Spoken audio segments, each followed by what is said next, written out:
Good evening, everyone. So we are back for another live 45, which we do to feature some of our awesome ICD fellows from around the country and everything that they've accomplished because we can't meet in person, unfortunately. You all know me. I am your International College of Dentists USA section fellow ambassador of social media. I'm a dentist that practices in New York, and I was inducted into the ICD in Honolulu 2 years ago. Here with me as my co-host is our president-elect, Dr. Jerry Carr, and our featured guest is Dr. Terry Dickinson, and we are so excited and thankful for him to join us. I'm going to tell you a little bit about my co-host and of course about our star speaker. Dr. Carr is the current president-elect of the USA section of the International College of Dentists, where he also has held lots and lots of hats and kind of done sort of everything really that one can do moving up through the ranks of the ICD. He was chair of the Strategic Planning and Governance Committee. He's been a fellow since 1994 and is also a fellow of the ACD and the Pierre Fauchard Academy. Dr. Carr retired from orthodontics in September 2018 after 44 years in practice and has been married 52 years to his childhood sweetheart, Sandra. They currently reside in Clarksville, Tennessee, and have 3 married children and 6 grandchildren under age 7. Dr. Carr graduated from the University of Tennessee College of Dentistry in 1974 and was a member of Psi Omega and the OKU honorary fraternity. In his senior year, he was presented the Faculty Award, a Scholastic Achievement Award, the Alpha Omega Scholastic Excellence Award, and the UT Dental College Certificate of Honor. He was accepted into the UT Graduate Orthodontic Program in 1974 and graduated with a Master of Science degree in orthodontics in June 1976. Because Dr. Carr had been deferred from military service since 1970, he was actually drafted immediately after graduation. He served in Germany as an orthodontist on an Air Force base for 3 regional dental clinics, and being stationed in Europe opened many opportunities to travel, and that love of traveling has remained a large part of his family life ever since. Dr. Carr has always been active in organized dentistry and has served multiple leadership roles in the TDA, including 4 terms as trustee, 6 terms as Speaker of the House, and 4 years as editor of the TDA Journal. He has had numerous articles and editorials published and is the recipient of the TDA Fellowship Award and the TN AGD Humanitarian Award. One of the highlights of his career occurred in 1990 when he and Sandra accompanied then ADA President Mike Overbay as part of a delegation to the USSR to study the state of dentistry in Moscow, St. Petersburg, and Kiev. Dr. Carr and his wife support the ICD's motto of serving others. They have endowed scholarships for financially needy students at multiple institutions. Over the last 30 years, have also made many dental mission trips to numerous countries, including Honduras, Brazil, Ghana, and Southeast China, where they serve the needy in rural communities. Dr. Carr has served as chair of the board of directors of the Good Samaritan Ministry in Clarksville, Tennessee. The Good Samaritan Clinic provides free dental and medical care for the needy and underserved of Montgomery County, Tennessee. He currently serves on the board of MVN Mission Voice Network, a ministry to rural India. Welcome, Dr. Carr. Thank you for being here with me. Good evening, Dr. Patel. Thank you. And we are going to talk a little bit about our featured guest, who we are so excited and, like I said, thankful to have on here, Dr. Terry Dickinson. Thank you so much for joining us. Thank you for having me.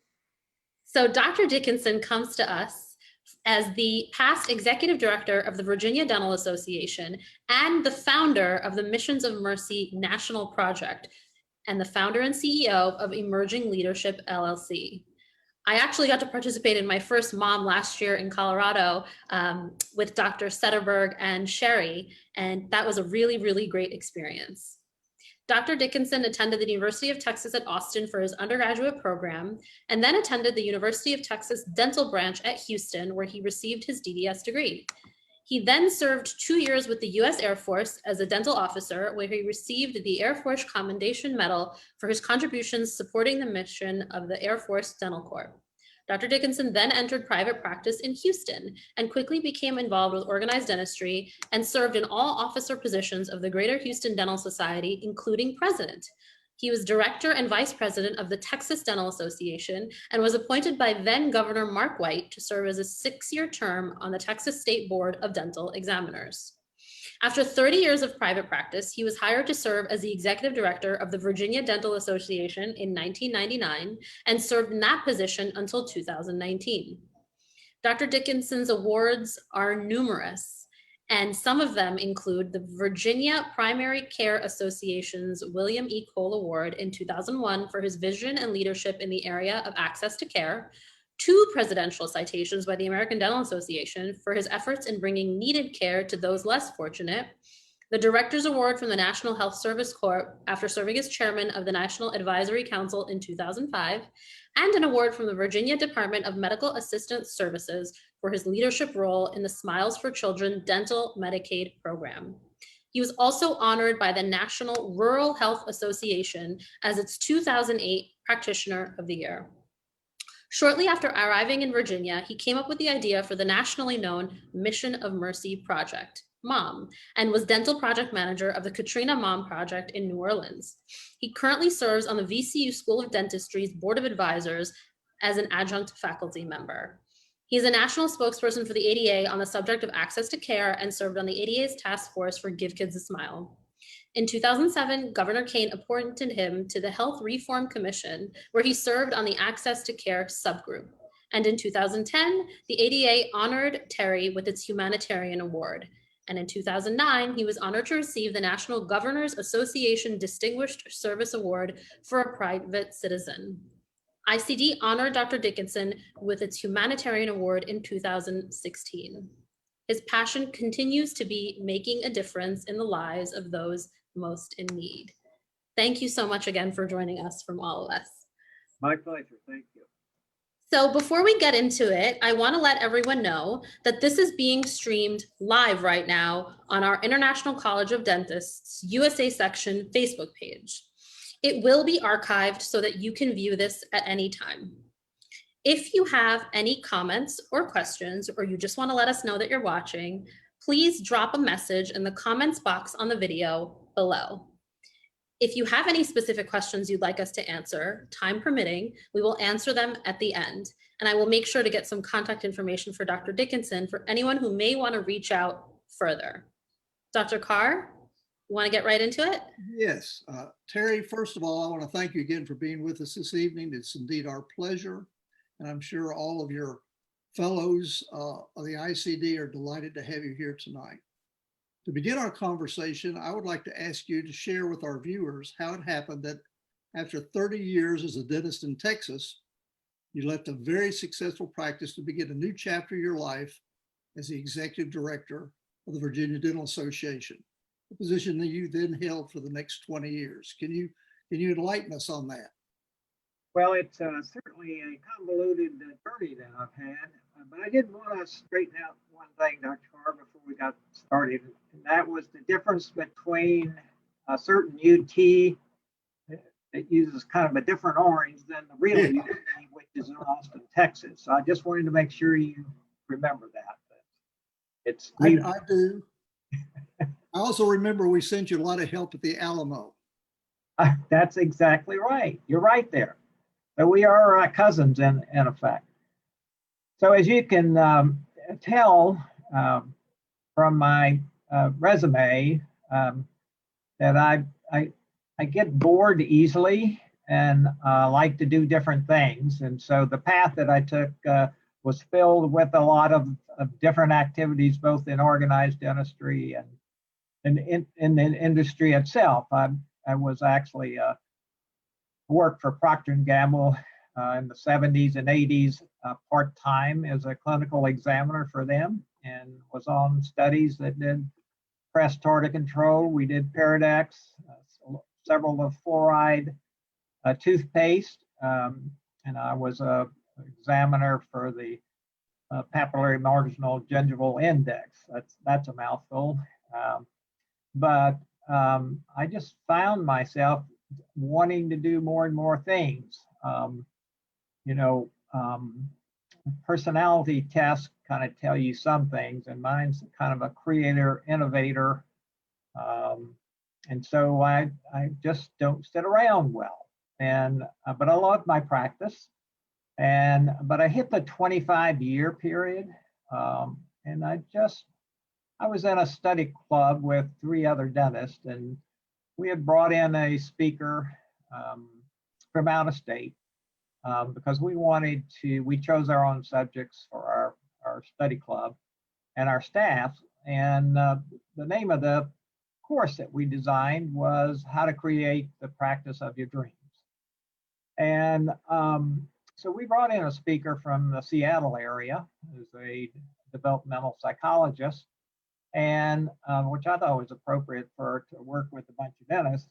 And so the first question, so she met with the 4 dentists, and we're all very successful, and sat around just chatting. And she said, well, the first question I have for each of you is, where do you see yourself in 5, 10, 15 years? And so it started going around the table, and I think I was the last one. And everybody had something to say. Well, I'm going to practice 3 days, go down to 2 days, or whatever. I'm just going to do crowning bridge, or I'm going to do this or that. And he got to me, and these words came out of my mouth, never thought of, never uttered them to anybody, much less myself. And I said, I don't see myself as a dentist, as a practicing dentist in the near future. And of course, the other 3 guys just like to fell out of their chairs. Our person that was leading that group was not surprised at all, not taken by surprise at all. And I just sat there, and the other 3 guys going, are you crazy? What are you thinking? I mean, you've been a dentist all your life. Why would you want to be doing anything else? And I said, well, I've never thought of doing anything else. But, when I got home and talked to my wife, I said, there's something terribly wrong with my life, and it doesn't have anything to do with you. It's something with me. It's this sense of deceit, I'm just not comfortable where I am in my life, and I need to find that way. And as you can imagine how disconcerting that was to my wife, because we had everything that constitutes success: great practice, beautiful home, lots of friends, lived in Houston, a beautiful city. But I just had this feeling that I needed to go somewhere, be something, or I just didn't know what it was. And all my friends were saying, well, what do you want to be? And I said, I have no idea. Well, what's next? I said, I have no idea. So fortunately, I set up a relationship with this lady, a developmental psychologist, named Sheila Scheinberg, still is. And so she mentored me on that journey. When I wanted to jump ship and just go back to the comfort of being a dentist in my practice and continuing down that road, she would be there. But it's like you get down this path and you get to the fork in the road and you don't know which way to go. So I took the road less traveled, so to speak, and started looking for 5 years about what is it that I'm looking for? What is the part of me that is unfulfilled? Where is the purpose? What is the purpose? As I started this journey. And so if you ask someone, what if you went on a journey? You had no idea where you were going. And you tell them it's going to take 5 years. And it's going to be filled with dead ends and no answers.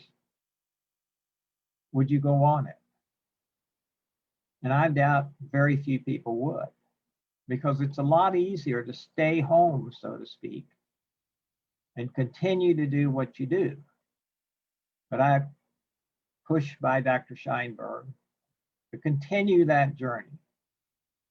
And because of the networking that I'd done over the years, I got a call one day from a couple of state executive directors, one in Texas and one in the state of Washington. Say, Harry, there's a great opening for an executive director in the state of Virginia. We think you would be a great candidate for that job. And I said, executive director? I've never been an executive director. I guess I'm executive director of my office, but that's about it. I know nothing about it. Of course, I was very involved with the Texas Dental Association, the American Dental Association. But I mean, as far as running an organization like that, I've certainly had no experience. I said, well, you know, I think it'd be good just, I haven't interviewed for a job in forever. And so I thought it'd be a great thing to do is just go and do an interview if they wanted me. So I submitted my resume, but the interesting thing they did was they asked me to submit a vision statement. Now, can you imagine this? This was in 1999. They said, one of the things we'd like you to do, we have your CV, and you certainly have done a lot of things, but we're going to ask all our candidates to write us a vision statement for the Virginia Dental Association. And that kind of threw me off a little bit, but I'm going, what are they looking for? You know, what's kind of going on here? I know what a vision statement is. That's the future. It's describing the preferred future that you want. You know, the mission is what you're doing today. So it's the present tense. The vision is the future tense. So I thought about it, and I thought, I wonder what they want. And so I read some of their journals and asked questions and stuff. And I said, you know what? That's the wrong path to go down.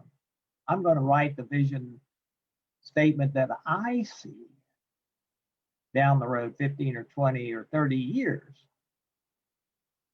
And you know what? If they don't like the vision that I see, if they don't like the picture that I see for the VDA in 15 or 20 or 25 years, that's not the place for me. So I thought it was a great discriminating tool for me. Because if they thought that was the silliest thing that I described, then I shouldn't be there, because I would be very, very unhappy. So I wrote that vision statement and sent it. And I went over to Richmond and did an interview. Flew back to Houston and got a call that night from, at that time, the president, Dr. Charlie Cutno, who himself has done so many things in organized dentistry, offered me the job. And I said, you know, it's kind of like in a poker game. It's time to either lay him down or get out. And I said, can I call you tomorrow? I need to talk to my wife and think about this. And the next morning, we had a long conversation. Well, I remember one of the questions he asked was, well, do you know anybody over there? I said, I don't know anybody.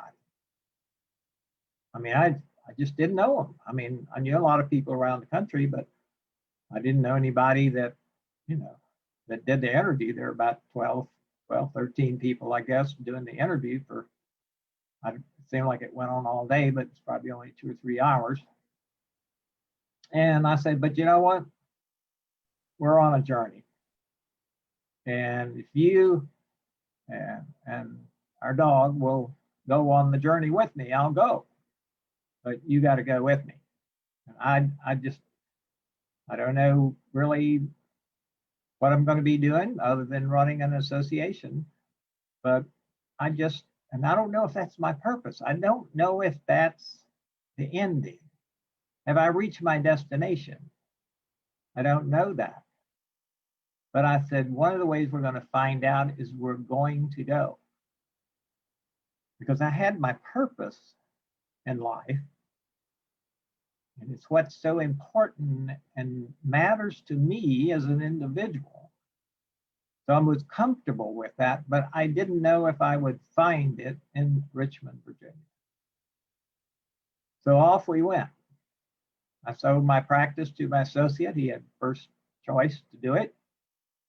And hearing all the voices saying, you're crazy, you're leaving, this great practice, and what are you going to do? And, and so a lot of people, were concerned because we had everything, like I said, that constituted success. And that's, the financial security and the safety of, of everything, the predictability. And here we are leaving into this,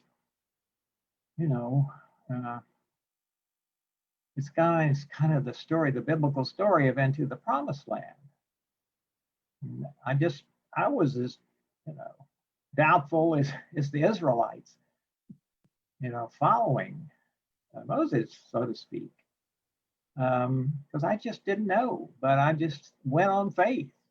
I knew that I somehow had to follow that path and that I would be okay, that he would be there to guide me.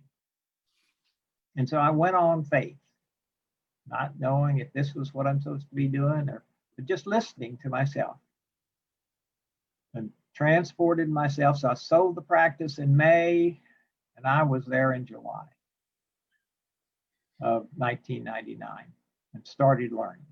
I remember the first day I sat there at that desk and looked around. I had no idea what to do. And I was kind of waiting there, and I finally figured out what I was waiting for was the first patient. But there was no first patient. It was just me and this association that I knew little about. But man, did they have some leaders. I started with Charlie Cutno and Bud Zimmer and on down. I mean, we have the people behind them, the Ron Tankersleys, and people like that. I mean, great leadership and great mentors to me to help teach me how to be the executive director that I should be. And so, the journey is very interesting. And so I hope I've kind of described that in a way that, makes sense. It's like I say, it's complicated, but it's difficult for me to just be one thing, so to speak, because of my personality. I really have to be challenged and I have to be involved, which frankly drives my wife crazy. This creator innovator side of mine, because I'll start out in the conversation and in 3 or 4 minutes, I'm jumping to another subject. She has no idea where I was going. But that's just the way I think. It's here and there. It's up in the clouds. She's the complete opposite of me. I'd never get anything done if it wasn't for her. I come up with the ideas. She's the one that carries them out. And that's the way it was at the VDA. I had this great administrative assistant, Bonnie Anderson, but she just would say, now, can you explain that to me again? And then she'd make sure that I was supposed to be where I was supposed to be or whatever. So I learned a lot about myself during that 20-year journey. Wow, what an experience. I loved it. I loved the people, the leadership. I knew I was where I was supposed to be. So that's kind of the journey to the VDA. So you've received so many well-deserved recognitions and awards like we went through, including our very own 2016 ICD Distinguished Humanitarian Award.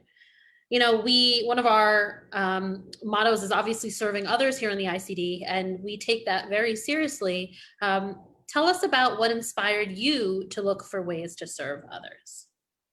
Well, it's that continuation, talk about the ICD. I was installed in 1981 in the ICD in Los Angeles, I guess. I think that's where it was. The ADA was in LA at that time. I always remember, reading about the ICD. What a great honor to be invited to be in an elite group of people that centered around what was most important to me, and that was service. And, that comes from my parents. I mean, it's a DNA thing for me as I look at it, and, in my faith too. It's the stranger along the road. It's the least among you. And so I thought, what a great organization that what they're about is about service. Isn't that why we're here? When you boil it all down, why take up space on this round ball that we call Earth if it's not for a reason? And to me, that reason is service to one's fellow man and to your purpose. When you be able to identify your purpose in life, what really matters to you, how do you put that to work? How do you make that a living thing? So to me, it's been about that. But, coming and being an executive director of the VDA, I thought, well, I'm going to be of service to my members and to the staff of the association. And, we'll see where it goes. Well, it didn't take long. That I moved there in July, and about, I think it was November, I got a call from the Coalfields saying there was an initiative down there by a group that wanted to bring in this health program called Rural. It was by a guy, and I just went blank on it. Stan Brock. Used to be on Animal Kingdom. He was the one that fought the snakes. Well, he remote area medical was what he started down there, and he would provide with volunteers dental and medical veterinary care in these very rural areas of Tennessee, West Virginia, North Carolina. And they wanted to bring up a group in the coal fields because of a lady called Sister Bernie. And who happened to be a nurse practitioner who worked for years in Tanzania, and ended up in the coal fields and belonged to this religious order, Medical Missionaries of Mary. And so obviously her story was all about service too, and helping the least among us. And they were going to try to, at that time, the law in Virginia was that you had to take the board in Virginia, like so many other states, like Texas. And you had to get that license, like you had to have a Virginia license to practice as a dentist in Virginia, same in Texas at that time. And so they were, trying to bring dentists from other states to do this. And I said, they don't need to bring any dentists from any other place. We got plenty of dentists, we can do this.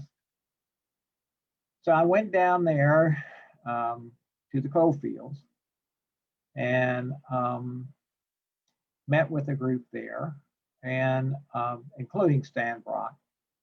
And it was interesting because he asked me, he said,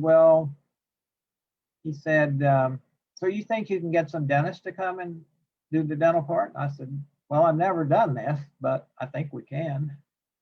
And he said, well, how many do you think you could bring? And I said, I don't really know, maybe 25 or 30. I don't know, I haven't done this. And he said, well, people say they'll do that, but half of them then don't show up. I said, well, that may be true, Mr. Brock, but I'm willing to give it a go, and let's see what happens. So he said, okay, give it your best shot.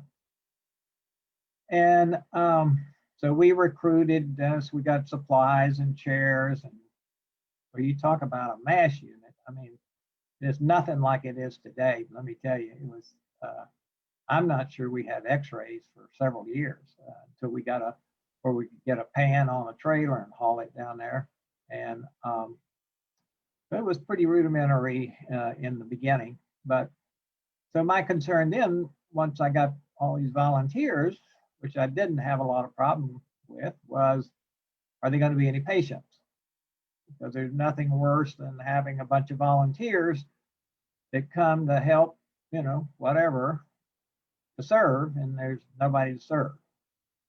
And so I would call down there to the coal fields every week or so and talk to Sister Bernie. Sister Bernie, what have you done this week to get us patients? Because I don't want to bring all these dentists and hygienists and staff people down there if there's nothing for them to do. And she said, well, we'd be going up in the hollers, we'd doing this, we're doing that, trying to get the word out in the schools and whatever. So I was on her until like the day before we left about getting patients. So we. Well, let me interrupt you a moment. When did you actually name your mission of mercy? So it was named in the end of 1999. I just came up with Missions of Mercy. And I said, well, let's just call it the Mom Project. And that's where it came from. I don't know where it came from. Just came. And it works. yeah, it worked. It worked really well because it was so descriptive of what we were doing. And so here we are. We did our first several ones at the airport. So they took the planes out of the hangars and we put our dental chairs and everything in the hangar. And so we drove up that first morning that we were supposed to see patients. And we had to stop about, I'd say maybe 3/4 of a mile from the airport because the traffic was completely stopped. And it was kind of foggy that morning. So you really couldn't tell what was going on. I said, well, we can't sit here. We've got to get our volunteers in there. So we go off hiking through these fields. And all of a sudden, through the fog, I see this line of people. And it went on and on and on until out of the fog appears Sister Bernie. She says, do you think that's enough, Dr. Dickinson?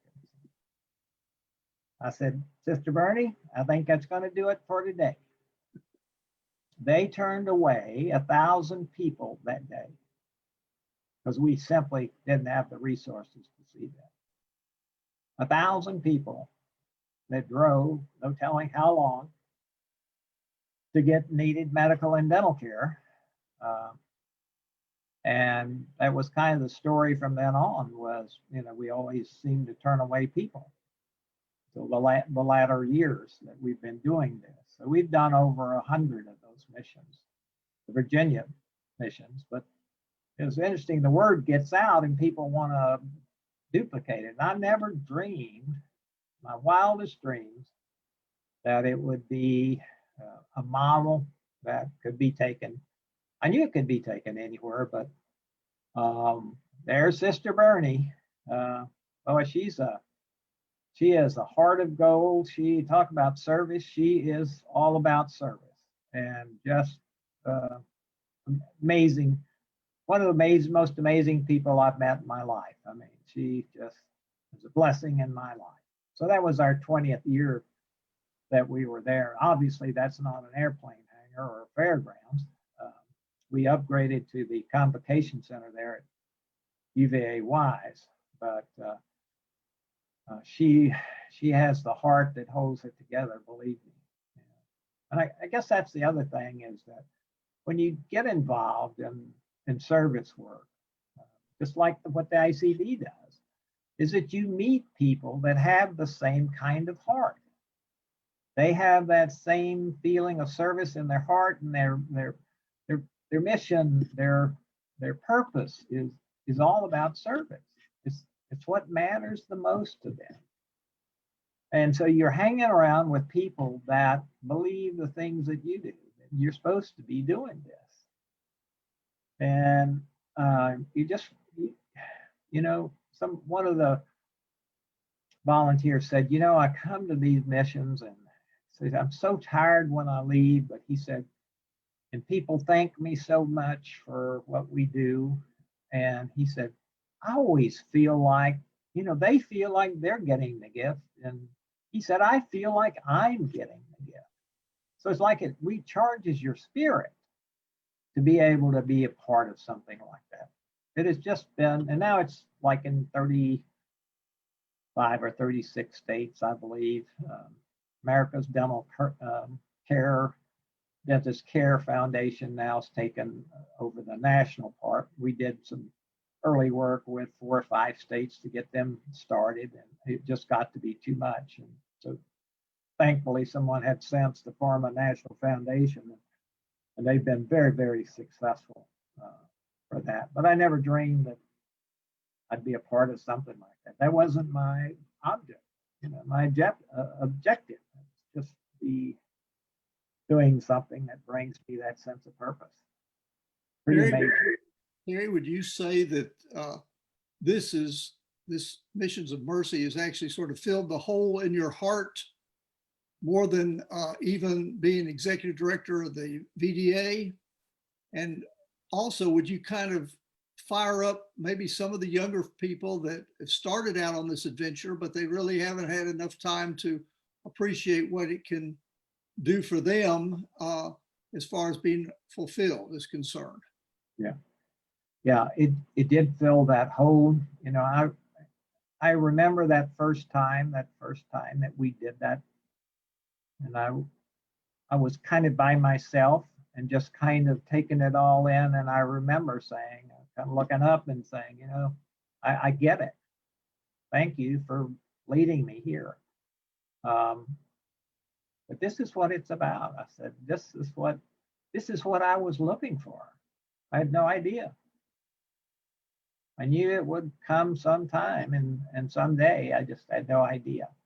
And I stood there and I just took it all in. I said, thank you. Because that's what I needed. That filled the hole in my heart. And these young, one of our greatest strengths is our dental students that come on these projects with us. Man, they are such a joy and pleasure to be around. And I've seen some of them come back after they've been in practice and established their own stories and come back and still work with us. And I know how difficult it must be. I graduated with no debt. I worked, every summer and had a lot of stuff. I had it pretty easy compared to these kids today, to be able to go through school and pretty much come out without a big debt. And they don't. They come out with 250, 300,000 or more debt. And so I don't, I want them to come back. I want them to serve, but I also want them to get secure and get on their feet and, be able to, to feel comfortable in their life. Because I know they'll be back. There's, I once read in a book about, where you are in your life. In the first half of your life, you spend your time accumulating things. You accumulate money, you accumulate spouses, you accumulate houses, your kids, your stability, your predictability, your safety, or whatever it is. And then you spend the second half of your life giving back. And that's kind of makes sense to me, is you take the second half of your life and you give back in whatever way you can. And again, around the tenet of we're here to serve. But I also understand the first half of, you get 5 or 10 years in your practice, it's awful hard to, till you become established to look outside of that. But I know they will, because I know that the leadership, the ICD, is so, they got the great voice of service and bringing people in like a Rita, and that's, I don't know how you do all the stuff you do. I'll tell you, I do it with some amazing blessings that were given to me by my parents, and that is what I live by. And honestly, one of the reasons that I continue to give of myself as much as I thank God have been able to do. My parents came here as immigrants, as students in the 1970s for a better life for us. They were in school, and when I was small, they were not around. They were working to provide for myself, and my siblings. I looked at that and looked at what my father built and where we've come and everything that they did, barely knowing the language, coming from nothing, and thought, I need to do something more than waking up and seeing my patients who I love and coming home. How do I pay these amazing blessings forward for everyone who maybe didn't have the platform I had or wasn't as fortunate as I was? Where is the meaning and purpose in that, which is such one of the reasons that ICD is so important to me and that I do so much with that organization, because we're all very blessed as providers, as healthcare practitioners, so blessed. And to be able to pay that forward and secure the future of our profession for all of these amazing dental students and leaders and dentists that are coming out behind me, that's really been one of the greatest joys of being able to be a dentist and do everything I do. So thank you for saying that. Yeah. One more question for you. Tell Okay, us a little bit about emerging leadership and what prompted you to launch that company. Okay, before I'd be remiss if I didn't say something about what's behind me here. This is a quilt that's filled with T-shirts from most of our projects. It was done by a young lady, Ann Huffman, who works for Dr. Mark Crabtree, who's our 16th district regent. And I just, one of the biggest honors and surprises I've had when they contacted me, and she had gone to all the trouble to find, and she and Barbara Wallins had looked for these get these T-shirts right off their people's back and be able to put them in a quilt. I mean, that's just, my life is blessed. But I did want to make sure that I recognized them. As far as emerging leadership, so as you can see, I don't retire easily. So I thought I need something else to do. So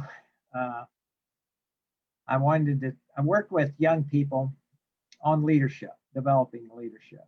So I work with dental practices that want to know about leadership and how do you get leadership and what is leadership and how does it show up? What does it look like? And so these kids, students and these young dentists, and teaching them leadership skills, teaching them, and it's the soft side, I guess, that I really work hard for in these practices, is that as far as teaching leadership, what does that mean as far as your staff and your patients and stuff like that? It's communication skills. It's hiring and firing. How do you create a team? And how do you talk to each other? And how do you create those teams? And what's the difference between a team and a staff? And so all of those right brain skills is what emerging leadership is about. So we also I work with a company, Leadership by Design, that does practice transitions. And so that's part of the package. It's not just buying and selling the practice. It's, how do you want to sustain that success? What does success look like? So it's just another transition for me, which I love. Terry, we hope you have many more transitions because we're blessed to know you, and you serve as a wonderful example for the ICD. We know you have integrity, you're demonstrating leadership, and you've gone well over on service. And so we're just so grateful that you could bring us your story. And we want to implant that in every one of our fellows. People have to have some service to become a fellow. Absolutely. That's not the end. That's not the reward. That's just the beginning for them to pursue service even further as a member and a fellow of the International College of Dentists. And thank you so much for serving as just a wonderful example of that. In your many years of dedication to dentistry and to missions of mercy. God bless you. Thank you so much. I mean, what an honor to be asked to do this. Yeah, and I want to echo what Dr. Carr said. I had gone to Colorado last year, just about this time, to do my first mom with Dr. Sederberg and his wife Sherry, and was just amazed at the way that all came together, and the volunteers and the people that came from around the country to be part of this, and just the true gratitude of the people that we were able to treat, many of whom really would not have been able to access any sort of care if it wasn't for that. So thank you so much for that, for being here with us. If there's anyone that's watching that wants to get in contact with you, Dr. Dickinson, is there an email address? What's the best way to do that? Email or text. I do either, whatever's easiest. If you can have give that? us your email address, we will put it in the comments box, and All right. Paul will go ahead and do that, so that if anyone wants to know more about any of your projects, emerging leaders, Mission of Mercy, anything, they can do that and get in touch with you. That would be great. All right, we can do that, sure. I did want to mention that one thing that's kind of happened as a result of another thing of this mom project. I mean, it has so many blessings. People bring their kids. I've always encouraged them. I said, come show them what the real world is out there. They may never have that opportunity to see that people walk 30 miles to come get dental, get a tooth taken out. It's a different world. They need to see that. There is another way out there that people suffer and that they struggle. And I think that's good for all of us to be reminded of that. But in so many instances that they brought their children that wanted absolutely nothing to do with dentistry. Nothing to do.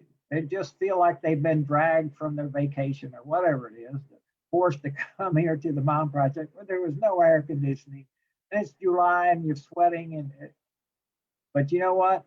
What we see, they go into dental school and they're coming out and they love the profession. So just another benefit of the Mom Project. Thank you again for being here with us. For everyone watching, we will make sure to post Dr. Dickinson's contact information in the comments box. So if you have any questions for him or want to know more about how to get involved or his amazing story, some of which you heard here tonight, he is accessible. Dr. Carr, I want to thank you for being my co-host for this. It was really great to see you. We don't get to see each other that often, unfortunately. And I am going to talk a little bit about what we have upcoming. So we've got another Take 10 on October 21st, and our featured guest is going to be Dr. Dave Freed, who is the past president of the Connecticut State Dental Association and is going to be telling me a little bit about dentistry in Connecticut. And then our next live 45 is going to be with some mentors from the Great Expectations mentoring program in your home state of Texas, Dr. Dickinson. Drs. Lee, Harrison, and Ganaway will be joining us that evening. And my co-host is going to be our Vice President, Dr. Risa Martin, someone else from Texas. So we're super excited about that. And make sure that you look for upcoming dates and guests in Keymails, and also posted on our events list, which you can find on our website on the events tab at the top, and of course here on Facebook. Remember that you do not need to have a Facebook account to watch this because they are archived on our website, and you can also click through the prompts on Facebook without creating an account to be able to watch this. Thank you everyone for joining us this evening, and we will see you again soon. Have a good night. Good night, all. Good night.